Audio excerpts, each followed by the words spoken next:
Hello mga kaabyan. So ayan, nagluto ako ng adobo nga daw sili sabawan. Adobong sinabawang pusit na may halong may halong coconut meat at saka nilagang itlog. Tapos yung sabaw niya para ito mga kaabyan is tawag yan coconut juice. Coconut juice. Ano ito? Sabaw ng niyog at saka pineapple juice. So pinaghalo ko yan sila. So hindi ko na pinakita sa inyo ang proseso kung paano ko ito inadobo. Kasi ito na ang resulta niya. Paon mga kabyans. Kasi itong okay. So ito na. Sinabawang adobo. Ay adobong sinabawan. Pusit. Tapos may karne kaniyog.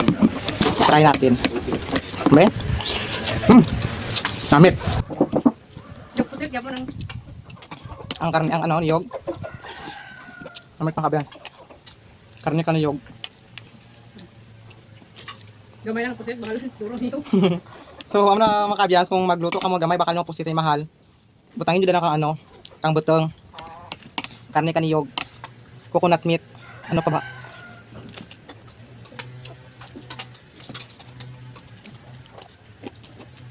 Sarap. So, gisabay ko laga ang karne kaniyog.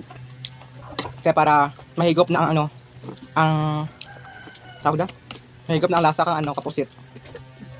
Sarap.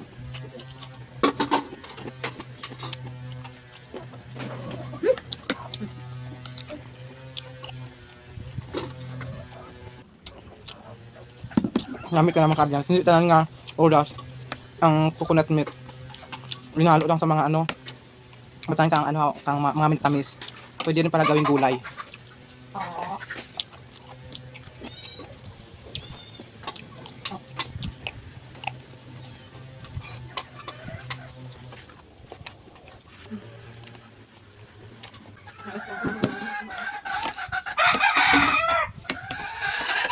So, ito mga kabyang namit gid. So, kamo man try nyo lutuin ang karne kaniyog sa gulay o gawing gulay.